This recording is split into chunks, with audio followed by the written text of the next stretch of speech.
Selamat siang Bapak Ibu guru hebat. Terima kasih telah hadir di tempat ini untuk sama-sama kita menyaksikan dan saya akan menyampaikan tentang budaya positif. Nah, selama ini kan kita telah mengerti atau telah menjalankan apa itu budaya yang ada di sekolah. Namun kita pasti bertanya-tanya, apa yang dimaksud dengan budaya positif, teman-teman? Nah, Bapak Ibu guru hebat, di sini ini sedikit apa yang saya tulis tentang budaya positif. Guru itu harus mengusahakan sekolah menjadi lingkungan yang menyenangkan. Nah, menjaga dan melindungi murid dari hal-hal yang tidak baik. Dengan demikian, karakter murid akan tumbuh dengan baik. Sebagai contoh, murid yang tadinya malas menjadi semangat, bukan sebaliknya. Nah, Bapak Ibu guru, murid akan mampu menerima dan menyerap suatu pembelajaran bila lingkungan di sekitarnya terasa aman dan nyaman. Selama seorang merasakan tertekan dari lingkungannya, maka proses pembelajaran itu akan sulit terjadi. Dengan demikian, salah satu tanggung jawab seorang guru adalah bagaimana menciptakan satu lingkungan positif yang terdiri dari warga sekolah yang saling mendukung, saling belajar, saling bekerja sama sehingga terciptalah kebiasaan-kebiasaan baik. Dari kebiasaan-kebiasaan baik akan tumbuh menjadi karakter, dan karakter baik warga sekolah pada akhirnya akan terbentuk menjadi suatu budaya positif. Jadi maksudnya di sini teman-teman, ketika kita memiliki satu kebiasaan yang baik, itu akan membawa kita kepada karakter. Nah, ini yang mau kita terapkan kepada anak-anak, di mana dalam proses pembelajaran itu kita tidak membuat suatu pembelajaran yang menekan anak-anak dan mereka, aduh ini harus bagaimana Pak, ini belajarnya kok susah sekali, dan akhirnya ada yang belajar karena takut dan lain sebagainya. Nah, inilah yang saya sebutkan atau yang kita simpulkan sebagai budaya positif. Oke, kita lanjut dulu. Nah, Bapak Ibu guru hebat, ini adalah budaya positif dan bagian-bagian yang terangkum di dalamnya tentang budaya positif, di mana di dalam budaya positif itu ada teori motivasi, hukum dan pengetahuan, penghargaan serta restitusi, disiplin positif, nilai-nilai kebajikan universal, keyakinan kelas, kebutuhan dasar manusia, 5 posisi kontrol restitusi, dan segitiga restitusi. Ini bagian untuk membuat yang namanya budaya positif di sekolah, dan ini yang mungkin ketika saya menjelaskan ini, pada saatnya nanti Bapak Ibu dapat menerapkan di dalam pembelajaran atau dalam kelas sehingga membantu kita dapat membangun sebuah budaya positif dalam lingkungan sekolah kita. Jadi ada 6 bagian di sini dari budaya positif yang saling menyambung, tidak bisa dipisahkan satu dengan yang lain karena ini merupakan satu bagian utuh. Nah, kita akan membahas satu persatu tentang ini, bagaimana kita akan menentukan atau membentuk sebuah budaya positif untuk murid-murid kita.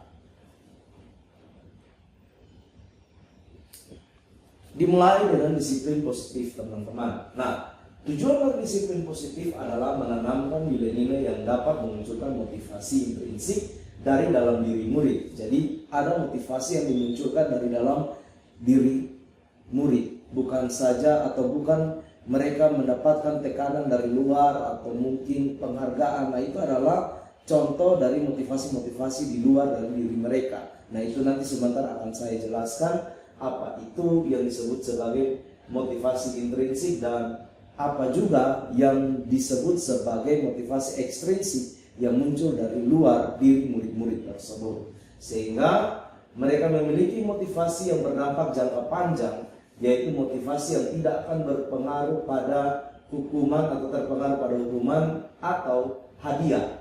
Mereka akan tetap berperilaku baik dan berlandaskan nilai-nilai kebajikan karena mereka ingin menjadi orang yang menjunjung tinggi nilai-nilai yang mereka hargai atau mencapai suatu tujuan mulia. Nah, ini sesuai dengan apa yang disampaikan oleh Bapak Pendidikan kita, Ki Hajar Dewantara, bahwa tujuan pendidikan adalah mengantarkan murid mencapai kodratnya untuk mencapai yang namanya kebahagiaan dan keselamatan mereka. Jadi guru itu berfungsi untuk menuntun, gitu. Nah,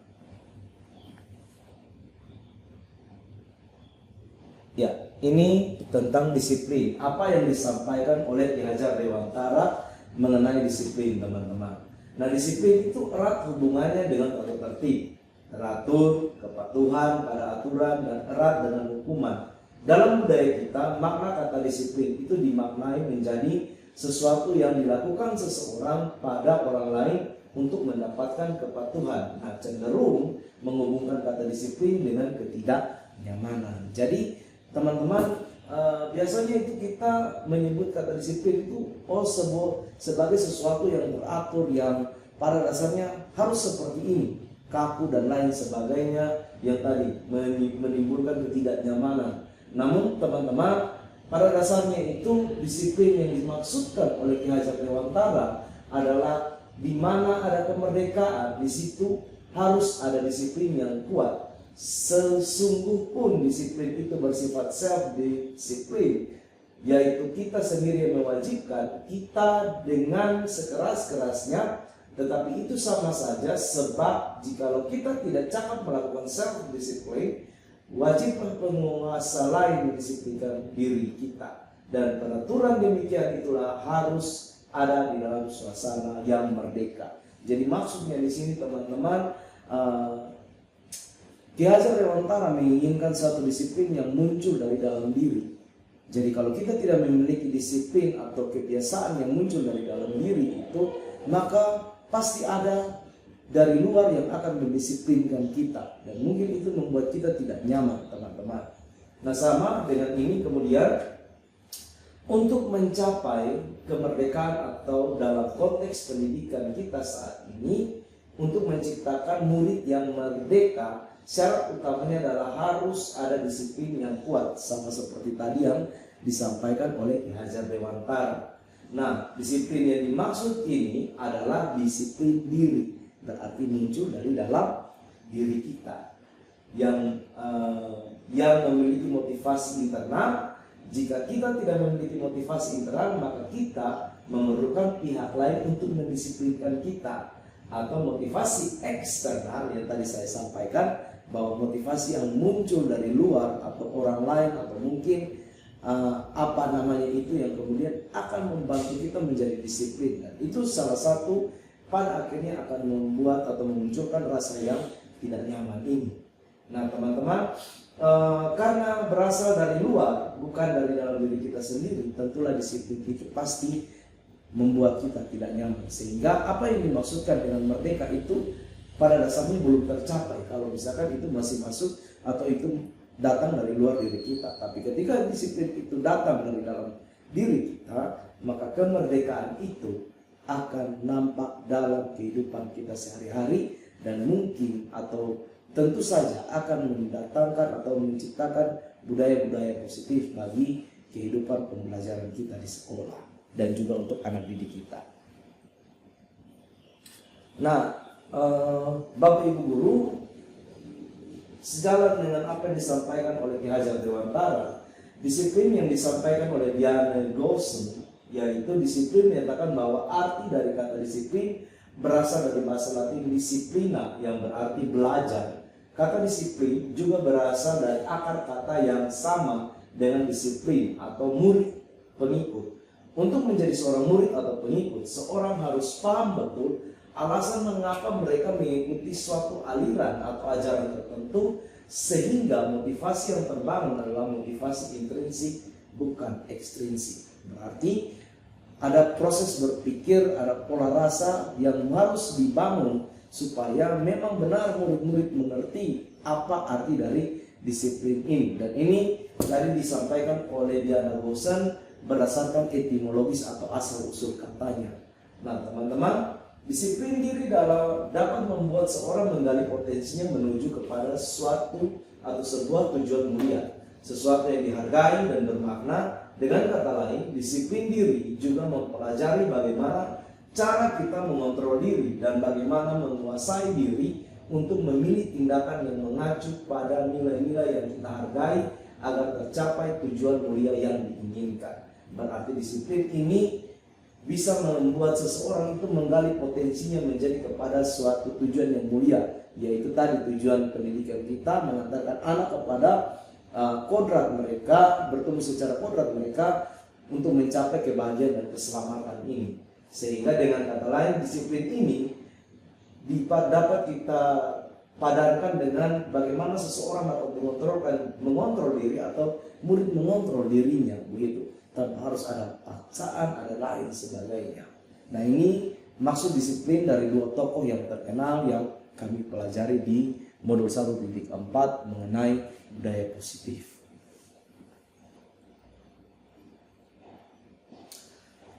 Nah, teman-teman, ini adalah nilai-nilai kebajikan yang tumbuh berdasarkan disiplin positif. Jadi ini nilai-nilai yang kemudian disepakati dan diyakini oleh komunitas atau kelompok mengenai sesuatu yang wajib dan harus dijalankan dalam kehidupan berorganisasi atau berkelompok. Nah, kita tahu bersama bahwa nilai-nilai kebajikan yang tadi kita bahas ini atau yang akan kita bahas ini, sifat-sifatnya itu positif. Nah, manusia yang merupakan tujuan mulia yang ingin dicapai setiap individu, yaitu adalah mencapai sebuah pemikiran yang harus positif dalam setiap kehidupan, baik itu kehidupan dalam bermasyarakat maupun ketika kita melakukan sebuah kegiatan, pasti kita akan memiliki pandangan-pandangan positif. Nah, inilah yang disebut sebagai nilai-nilai kebajikan. Nah, nilai-nilai kebajikan yang disepakati bersama lepas dari suku, bangsa, agama, bahasa maupun latar belakangnya. Artinya di luar dari tendensi-tendensi atau kepentingan-kepentingan lain, begitu. Nah, teman-teman, nilai-nilai ini merupakan payung besar dari sikap dan perilaku kita, atau nilai-nilai ini merupakan fondasi kita berperilaku. Nah, nilai-nilai kebajikan adalah sifat-sifat positif manusia yang merupakan tujuan mulia yang ingin dicapai setiap individu. Jadi ketika seseorang ingin mencapai yang namanya budaya, tentulah dia harus memiliki yang namanya nilai. Nah, nilai-nilai inilah yang disebut sebagai nilai kebajikan yang tentunya akan menuntun kelompok, masyarakat, atau individu untuk mencapai yang namanya budaya positif. Di dalamnya itu ada profil, ini contohnya saja yang kita sepakati bersama dalam pendidikan itu ada profil pelajar Pancasila. Ini contoh, ada beriman bertakwa kepada Tuhan Yang Maha Esa, berakhlak mulia, mandiri, bernalar kritis, berkebinekaan global, bergotong royong, dan juga kreatif. Nah, teman-teman, ada juga sikap murid dari IBO Primary Years Program yang berbicara tentang toleransi, rasa hormat, integritas, mandiri, menghargai, antusias, empati, keingintahuan, kreativitas, kerjasama, percaya diri, dan komitmen. Nah, ini adalah nilai-nilai kebajikan yang dibangun berdasarkan kesepakatan kelompok atau organisasi. Tapi nilai-nilai ini yang tadi saya katakan bahwa ini juga yang bisa membantu kita mendisiplinkan diri dari dalam diri kita untuk mencapai yang namanya budaya positif.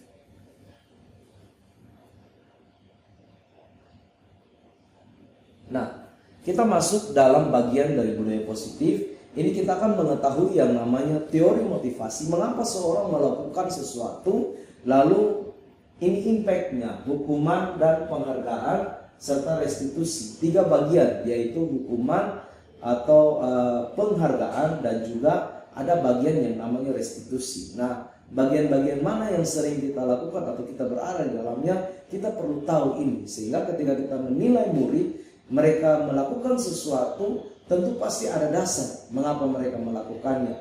Dan kita juga harus belajar bagaimana kita melihat posisi kita, apakah kita akan memberikan atau kita pernah berada di dalam atau kita terlibat di dalam menjadi orang yang menghukum, atau mungkin kita melakukan sesuatu karena penghargaan, atau mungkin di bagian yang akan kita pelajari menjadi sebuah budaya, yaitu restitusi ini.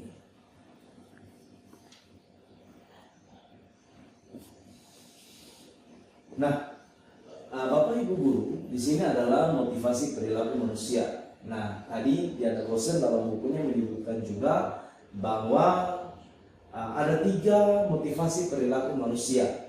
Mengapa mereka melakukan sesuatu, kenapa mereka atau mengapa kita juga sering berperilaku dengan demikian atau melakukan sesuatu dalam kehidupan kita. tentu didorong oleh motivasi-motivasi. Nah, ini menurut Diana Gosen ada 3. Yang pertama itu untuk menghindari ketidaknyamanan atau hukuman. Yang kedua, untuk mendapatkan imbalan atau penghargaan dari orang lain. Atau kita ada di posisi yang ketiga, untuk menjadi orang yang merdeka, yang menginginkan dan menghargai diri sendiri dengan nilai-nilai yang mereka percayai. Nah, ini ada 3 bagian, 1 dan 2 ini bersifat eksternal atau muncul dari luar diri. Namun yang ketiga ini bersifat internal atau dari dalam diri. Nah, kita tahu bersama bahwa untuk menghindari ketidaknyamanan atau hukuman, motivasi perilaku ini biasanya dilakukan untuk menghindari yang namanya ketidaknyamanan. Nah, mereka akan bertanya apa yang akan terjadi apabila saya tidak melakukannya.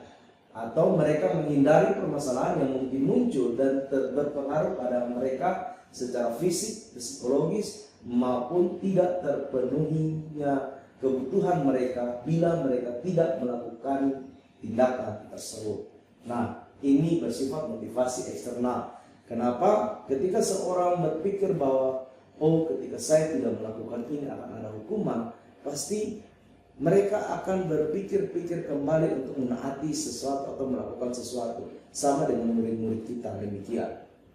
Nah, yang berikut adalah untuk mendapatkan imbalan atau penghargaan orang lain. Nah, seringkali kita melakukan sesuatu untuk mendapatkan, kalau saya melakukan ini apa yang saya dapat, atau ada reward apa yang saya terima. Nah, teman-teman lihat di sini motivasi perilaku untuk mendapatkan imbalan atau penghargaan dari orang lain. Nah, orang dengan motivasi ini akan bertanya, apa yang saya dapatkan bila saya melakukannya? Sama seperti kita melakukan sesuatu dalam lingkungan pendidikan, pasti kita akan bertanya, kira-kira saya mendapatkan untung atau tidak? Nah, berarti kita masih masuk dalam motivasi perilaku yang melibatkan atau mendapatkan imbalan. Sama juga dengan murid begitu. Kadang mereka ingin melakukan sesuatu, mereka berpikir bahwa ketika saya melakukan ini pasti saya akan mendapatkan ini. Nah, itu masih dalam motivasi yang bersifatnya eksternal. Mereka melakukan sebuah tindakan untuk mendapatkan pujian dari orang lain yang menurut mereka penting, dan mereka meletakkan dalam dunia berkualitas mereka. Maksudnya seperti itu. Nah, bagian yang ketiga ini untuk menjadi orang yang mereka inginkan. Jadi ini berasal dari diri mereka, yaitu mereka melakukan sesuatu karena nilai-nilai yang mereka yakini dan hargai, dan mereka melakukannya karena mereka ingin menjadi orang yang melakukan nilai-nilai mereka yakini tersebut. Nah, ini adalah motivasi yang akan membuat seseorang memiliki disiplin positif karena motivasi berperilaku yang bersifat internal. Jadi ini mereka munculkan dari dalam diri mereka sendiri. Nah, memang dalam tipe pembelajaran murid akan melakukan ketiga hal ini. Ada yang takut karena hukum, mungkin karena mereka ingin mendapatkan sesuatu nilai yang baik, atau mungkin prestasi yang baik, mereka akan melakukan itu. Tapi ada yang melakukannya karena diri mereka sendiri. Saya harus baik, atau saya memang harus mencapai yang ini begitu. Nah, jadi teman-teman, inilah hal-hal yang perlu kita pelajari mengenai motivasi berperilaku, mengapa seorang manusia dapat melakukan hal tersebut atau murid melakukan hal tersebut.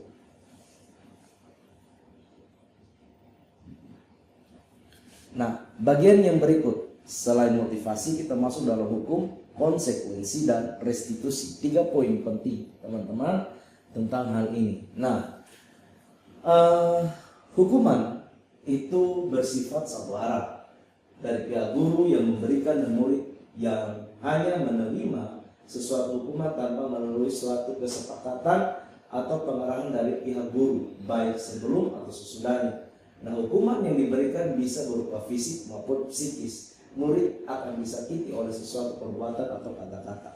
Nah, ini kita juga pernah alami, dimana kalau dalam satu kondisi pembelajaran waktu masih kecil, kita pulang, kita lihat bapak ibu guru kita memukul kita karena mungkin melakukan sebuah kesalahan, atau mungkin karena kesalahan itu didasarkan pada keonoran atau ribut atau tidak mengerjakan tugas. Pasti kita sering pulang lihat menghitung beberapa bilur-bilur di kaki yang kita rasa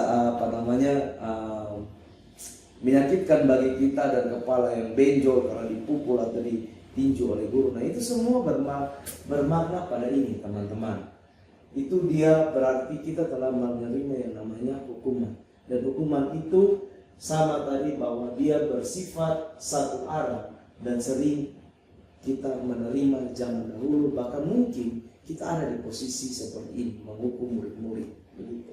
Nah, konsekuensi yang berikut adalah sementara disiplin dalam bentuk konsekuensi sudah terencana atau sudah disepakati sudah dibahas dan disetujui oleh murid dan guru. Umumnya bentuk-bentuk konsekuensi dibuat oleh pihak guru dan murid sudah mengetahui sebelumnya konsekuensi apa yang diterima bila ada pelanggaran.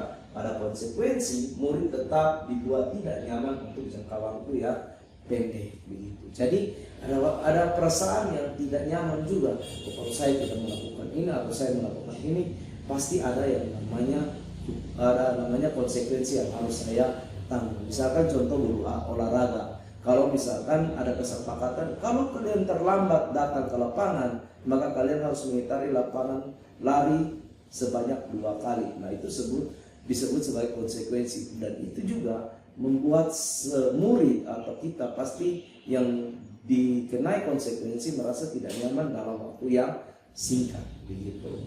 Nah bagian yang terakhir ini adalah restitusi. Restitusi ini sebenarnya adalah pemulihan. Nah di mana proses menciptakan kondisi bagi murid untuk memperbaiki kesalahan mereka sehingga mereka bisa kembali pada kelompok mereka dengan karakter yang lebih kuat. Nah, restitusi teman-teman juga merupakan proses kolaboratif yang mengajarkan murid untuk mencari solusi untuk masalah mereka dan membantu murid berpikir tentang orang seperti apa yang mereka inginkan dan bagaimana mereka harus memperlakukan orang lain. Jadi ini bagian untuk memulihkan murid supaya mereka dapat kembali kepada masyarakat atau kelompok mereka dengan pribadi yang lebih kuat dan mantap. Nah ini tujuan dari budaya positif yang harus kita lakukan, yaitu merestitusi setiap perilaku yang menyimpang atau salah supaya mereka bisa mengerti, mereka memahami dan bisa membuat mereka menjadi pribadi yang lebih kuat dan lebih baik dari sebelumnya. Ini bagian yang mungkin saja atau perlu kita sampai di titik ini, karena kalau hanya hukum dan konsekuensi saya rasa belum mencapai atau belum disebut sebagai budaya positif. Tapi kalau sudah sampai di bagian restitusi, kita sudah mengarah, bahkan sudah ada dalam jalur yang benar.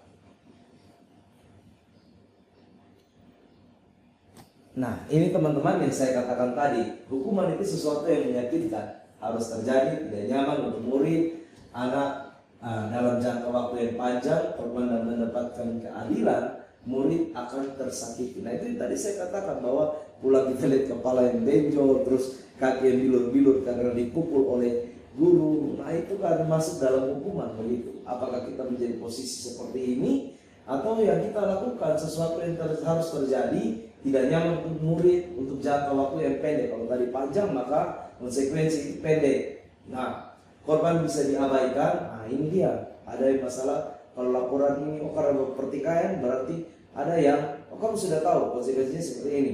Nah berarti tidak ada pemulihan bagi korban juga. Kalau hukuman tadi, korban juga merasa puas karena saya punya kawan yang pukul saya, dia dapat perilaku yang sama begitu. Nah murid akan dibuat juga sama, tidak nyaman. Kalau tadi tersakiti karena hukuman fisik dan lain fisik dan mental, ada kata-kata yang menyakitkan, ada juga yang namanya murid dibuat tidak nyaman. Nah yang terakhir itu adalah restitusi, merupakan pilihan menguatkan anak atau murid dalam jangka waktu yang panjang. Korban juga mendapatkan ganti. Jadi ada cara yang disampaikan bagi pelaku untuk mereka berpikir apa yang harus mereka perbuat bagi korban yang mengalami tindakan pelanggaran begitu. Dan murid mendapatkan penguatan di sini. Jadi dipulihkan, dikuatkan dan dikembalikan kepada karakter yang lebih kuat begitu.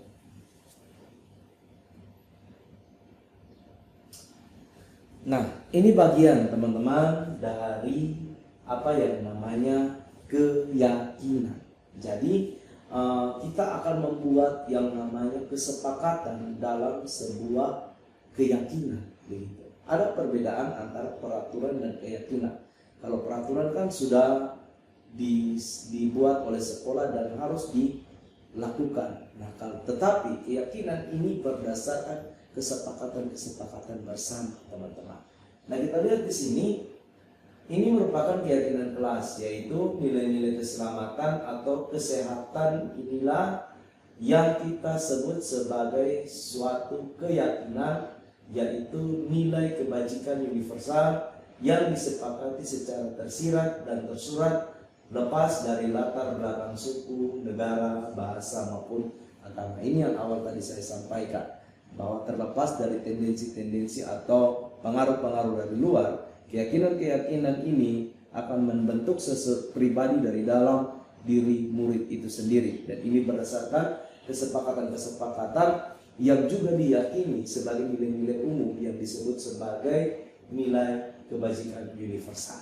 Nah, teman-teman, nilai kebajikan yang menekankan pada keyakinan seseorang akan lebih memotivasi seseorang dari dalam. Jadi tadi kita belajar sepanjang ini bahwa ternyata motivasi dari dalam itu jauh lebih baik daripada motivasi dari luar. Nah, sehingga nilai-nilai kebajikan yang menekankan pada keyakinan seseorang akan lebih memotivasi seseorang untuk berperilaku lebih baik lagi daripada ketimbang hanya takut dihukum dan kemudian karena mau mendapatkan sesuatu.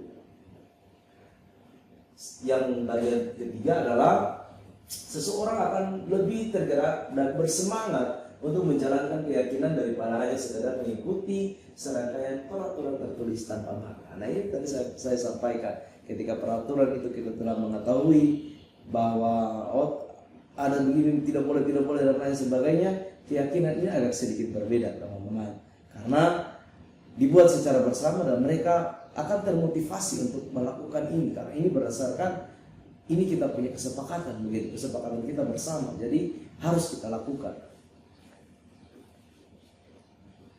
Nah, teman-teman, sebenarnya ini ada bagian panjang dari tahap menciptakan program keyakinan kelas ini.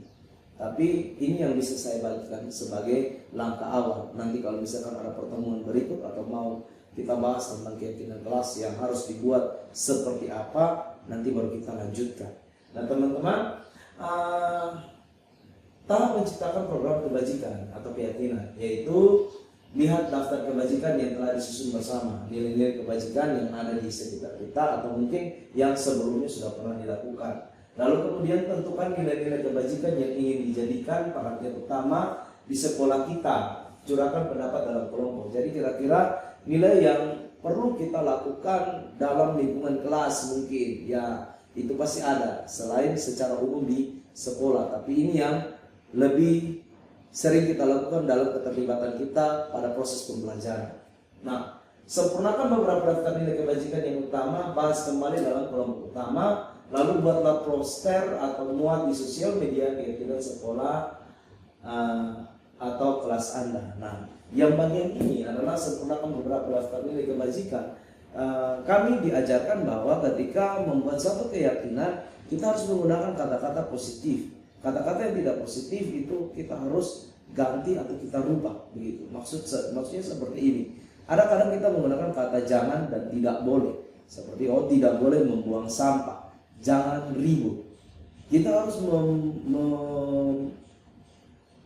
memicu anak-anak untuk bisa mencari kata-kata kalimat yang positif bagi mereka yang dapat mereka yakini dan lakukan. Seperti contoh, jangan membuang sampah. Kita ganti dengan harus membuang sampah pada tempatnya atau harus menjaga kebersihan.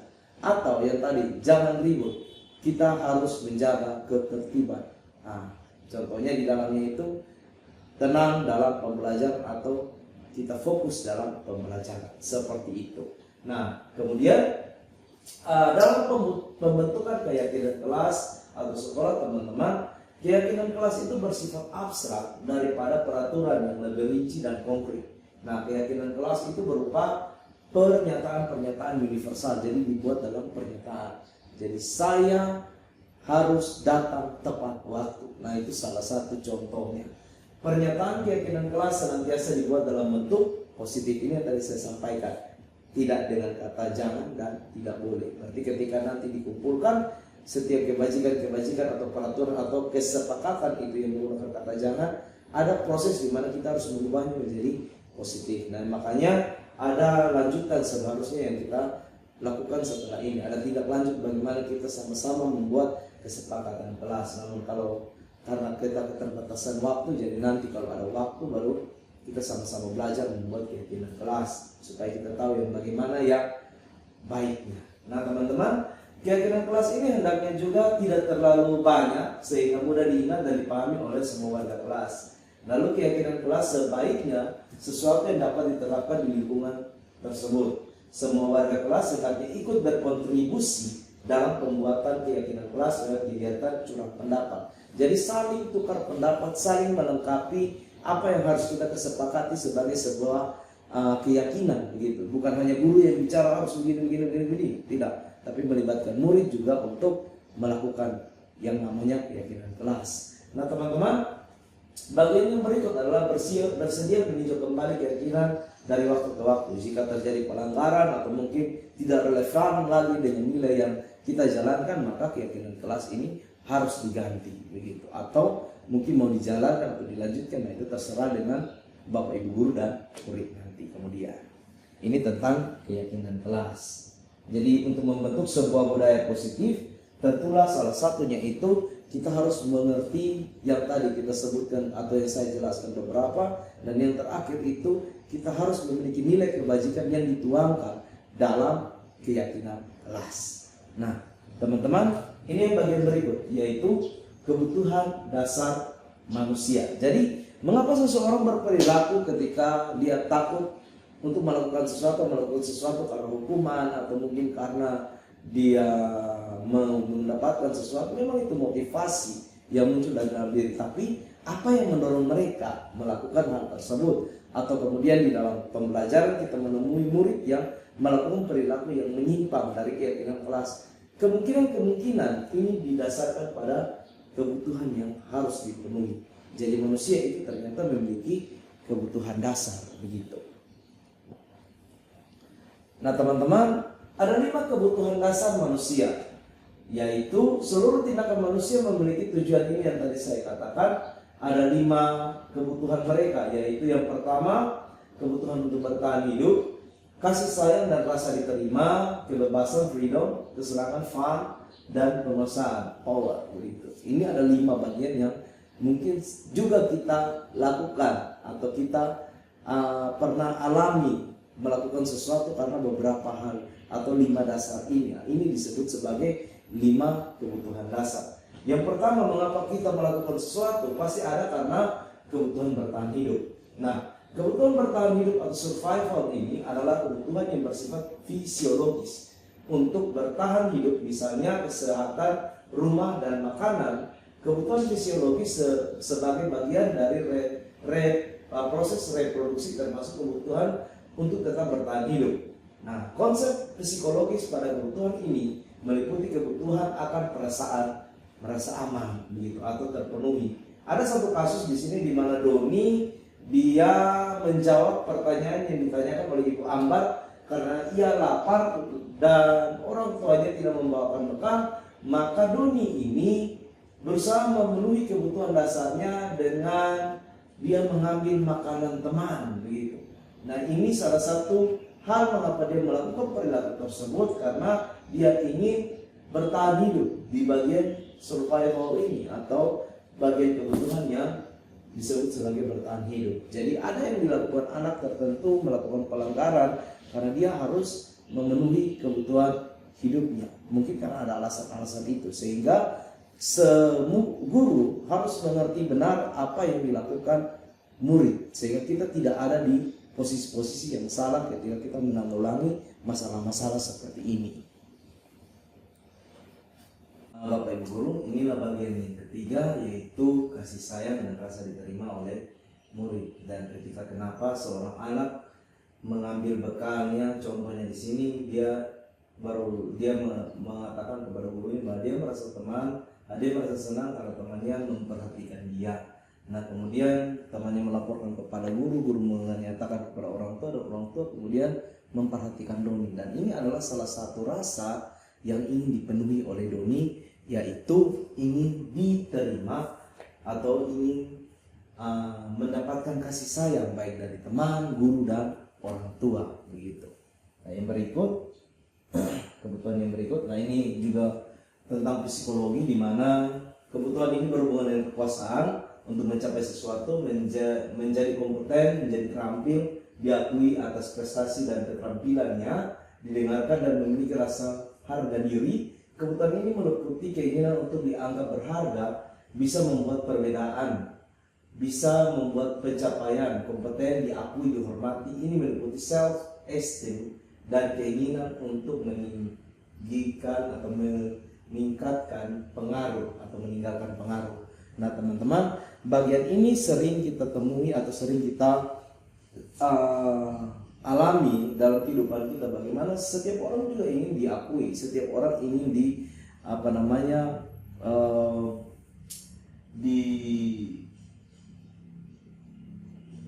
menjadi terampil untuk menguasai satu bidang. Dan ini juga kadang membuat orang-orang atau murid-murid itu melakukan sesuatu. Nah, contoh misalkan dalam kelas tadi ada Doni. Nah, kali ini mungkin Doni ini dia merasa hebat karena temannya jadi takut dengan dia dan menuruti setiap keinginannya, teman-teman. Nah, ini salah satu bagian yang dilakukan oleh murid ketika mereka berperilaku melanggar peraturan yang telah disepakati.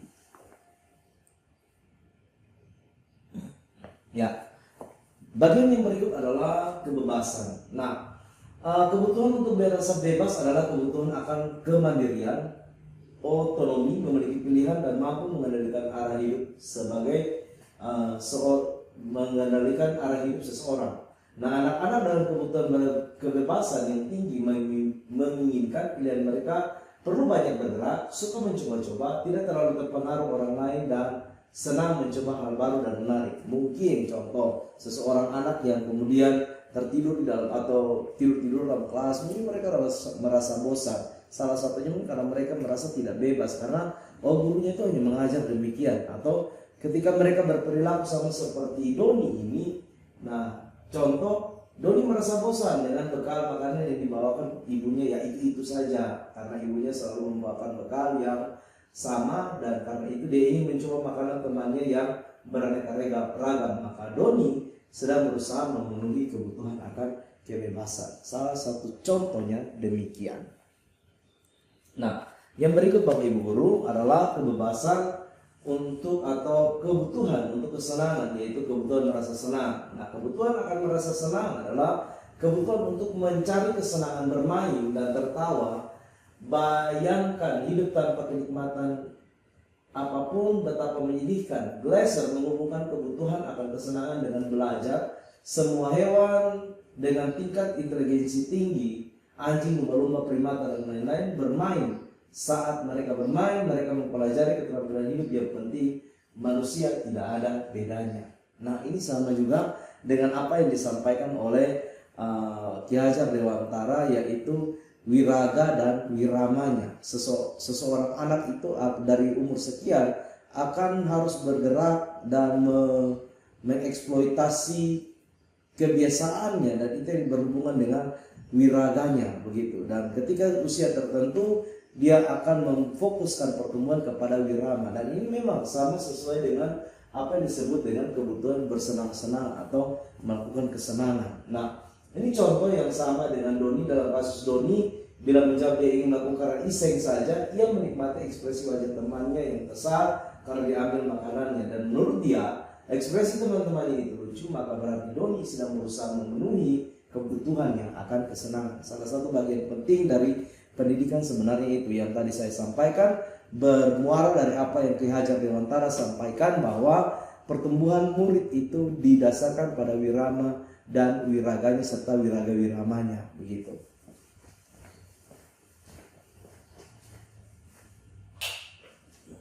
Nah, teman-teman, ini adalah bagian yaitu posisi guru ketika menghadapi permasalahan atau persoalan mengenai murid. Apa yang biasa kita lakukan dalam menghadapi permasalahan-permasalahan yang kita temukan dalam pembelajaran atau dalam sekolah. Nah teman-teman, ada 5 posisi kontrol yang dimiliki oleh guru, yaitu yang pertama penghukum, pembuat rasa bersalah, manajer, pemantau, dan teman. Dari kontrol Dr. William Glasser ini dan Gosser berkesimpulan ada 5 posisi kontrol yang diterapkan oleh guru, orang tua ataupun atasan dalam melakukan kontrol, baik itu dalam pembelajaran atau dalam mungkin kehidupan sehari-hari. Sebagai orang tua pasti kita akan mengambil posisi-posisi kontrol tertentu dalam kehidupan anak-anak kita. Nah, kita akan lihat satu persatu. Ini sangat membantu dan sangat bermanfaat bagi kita teman-teman. Nah, kita harus menyadari bahwa terkadang kita akan menjadi seorang penghukum. Seorang penghukum itu biasa menggunakan hukuman fisik maupun verbal. Yang tadi kita katakan bahwa ada posisi yang sebelumnya ada namanya hukuman karena melakukan sesuatu karena takut dihukum. Nah, ini ada di sini. Ternyata ada juga yang melakukan hukuman, sama seperti tadi kita belajar bahwa orang-orang yang menjalankan posisi penghukum senantiasa mengatakan bahwa sekolah memerlukan sistem atau alat yang lebih menekan murid lebih dalam lagi. Nah, guru seperti ini senantiasa percaya bahwa hanya ada satu cara agar pembelajaran berhasil, yaitu dengan caranya dia. Nah, yang berikut teman-teman, yaitu pembuat rasa bersalah. Pada posisi ini biasanya guru akan bersuara lebih lembut, membuat rasa bersalah akan menggunakan keinginan, atau pembuat rasa bersalah akan menggunakan keinginan yang membuat orang lain merasa tidak nyaman, merasa bersalah, atau rendah diri. Nah, di posisi ini murid akan memiliki penilaian diri yang buruk tentang diri mereka. Murid merasa tidak berharga dan telah mengecewakan orang-orang yang disayang. Nah, ini sering dilakukan oleh kita guru-guru. Terkadang kita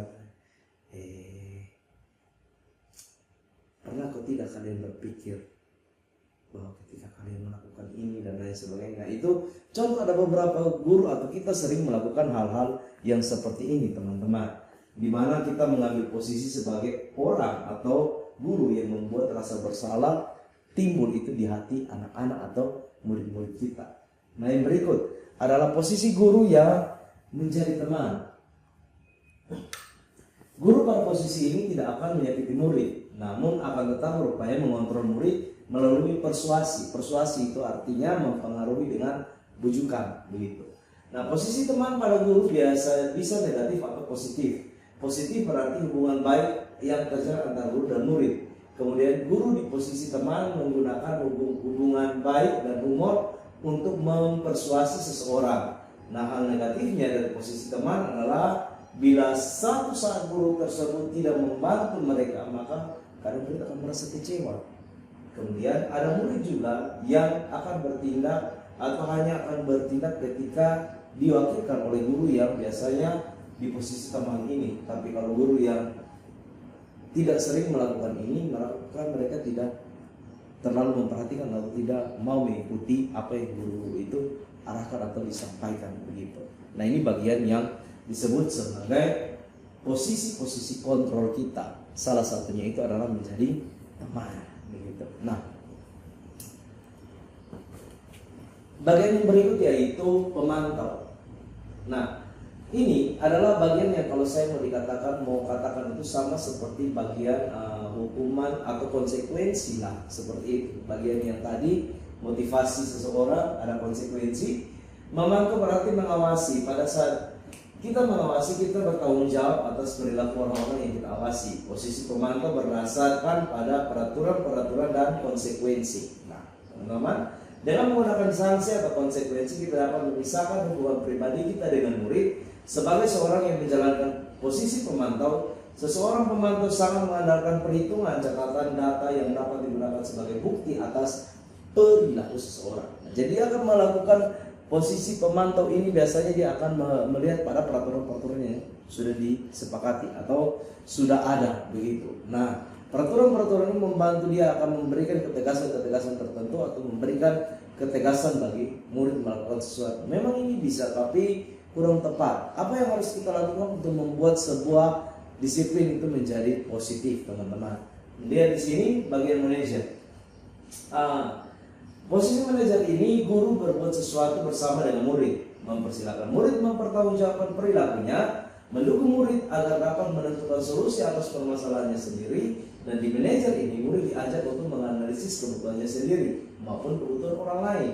Nah, di sini penekanan bukan pada kemampuan membuat konsekuensi, namun dapat berkolaborasi dengan murid bagaimana memperbaiki kesalahan yang ada.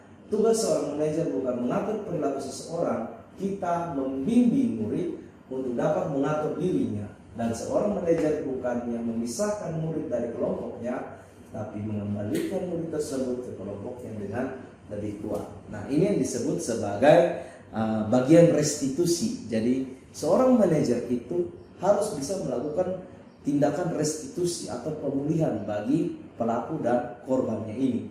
Jadi ada posisi menang dan menang begitu, dan mereka harus saling menyadari, korban juga mendapat pemulihan, pelakunya juga dapat penguatan begitu, sehingga tidak ada yang saling disakiti atau diabaikan begitu. Jadi bagian manajer ini dia telah menguasai yang namanya posisi sebagai pemantau dan juga teman itu, dan dia bisa kembali sewaktu-waktu di posisi-posisi tersebut tergantung masalah dan kebutuhan yang dialami begitu. Dan inilah kebutuhan yang diharapkan untuk menunjang kita buruh, bagaimana kita bisa mendapatkan atau menjadi membuat sebuah sekolah atau lingkungan itu menjadi positif. Karena sama seperti kita ketahui bahwa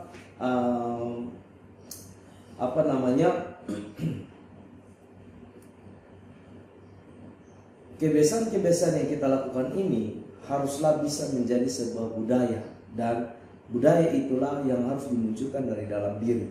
Dan bagaimana untuk menguatkan itu, kita harus juga melihat posisi-posisi sebagai orang-orang yang dapat berlaku adil bagi korban dan pelaku begitu. Jadi tidak hanya kita melihat satu sisi atau satu arah saja, tapi melihat dua sisi dalam permasalahan yang dihadapi murid atau yang dihadapi oleh rekan kerja begitu. Nah, ini bagian segitiga restitusi yang harus dilakukan ketika seseorang atau murid itu mendapatkan masalah atau melakukan masalah. Nah, ini sebenarnya ada hubungan atau hakikatnya, atau bukan hakikatnya, tapi lebih tepatnya itu ada tali kait-mengait dengan yang namanya keyakinan kelas. Dan ketika menjalankan restitusi, bagian keyakinan kelas ini juga mendukung atau menopang kita untuk membangun suatu budaya yang baik. Ketika mereka meyakini dari dalam, maka proses restitusi ini akan lebih mudah begitu untuk dilakukan. Ada 3 bagian dalam segitiga restitusi, teman-teman. Ini sudah mau selesai, jadi saya harap bisa dipahami baik-baik. Nah, yang pertama itu menstabilkan identitas, yang kedua validasi tindakan yang salah, yang ketiga menanyakan keyakinan. Nah, yang pertama itu adalah menstabilkan identitas. Ketika seorang murid melakukan permasalahan atau pelanggaran, bagian dasar dari segitiga restitusi ini untuk mengubah identitas anak dari orang yang gagal karena melakukan kesalahan menjadi orang yang sukses. Anak yang melanggar peraturan mereka sedang mencari perhatian adalah anak yang sedang mengalami kegagalan. Dia mencoba untuk memenuhi kebutuhan dasarnya, namun ada benturan. Jadi ketika ada pemenuhan kebutuhan dasar, ada benturan yang terjadi, maka muncullah masalah di situ. Dan seringkali kita menemukan itu terjadi dalam lingkungan pembelajaran kita. Contoh, tidak ada manusia yang sempurna. Nah, saya juga pernah melakukan kesalahan seperti itu. Kita bisa menyelesaikan ini. Bapak Ibu tidak tertarik mencari siapa yang salah, Bapak Ibu ingin mencari solusi dari permasalahan ini. Jadi ini salah satu atau kata-kata yang dapat dipergunakan ketika kita berada di posisi menstabilkan identitas. Jadi kita tidak mempersalahkan seseorang atau murid tersebut, namun kita mencoba untuk merangkul dan melihat apa yang menjadi alasan mengapa dia melakukan masalah ini. Dan ini bagian dasar dari yang namanya restitusi. Yang berikut adalah validasi tindakan yang salah. Setiap tindakan kita dilakukan dengan tujuan yang tadi saya sampaikan bahwa itu berasal dari kebutuhan, misalkan. Nah, yaitu memenuhi kebutuhan dasar. Ya, memahami kebutuhan dasar apa yang mendasari sebuah tindakan dapat membantu menemukan cara-cara paling efektif untuk memenuhi kebutuhan tersebut.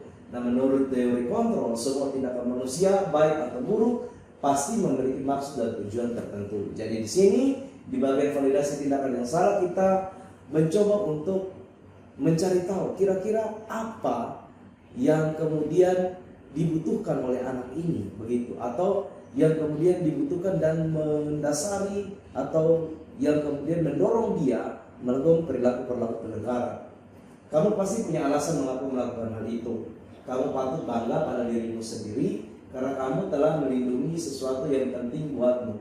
Kamu boleh mempertahankan sikap itu, tapi kamu harus menambahkan sikap yang baru. Ini contohnya teman-teman. Nah, kalau kita sudah ada di posisi ini, maka kita tinggal masuk di bagian yang menyatakan keyakinan begitu. Nah, teori kontrol menyatakan bahwa pada dasarnya termotivasi secara internal ketika identitas sukses telah mencapai langkah 1 dan laku yang salah telah divalidasi di langkah yang kedua, maka akan siap untuk dihubungkan dengan nilai-nilai yang dia percaya dan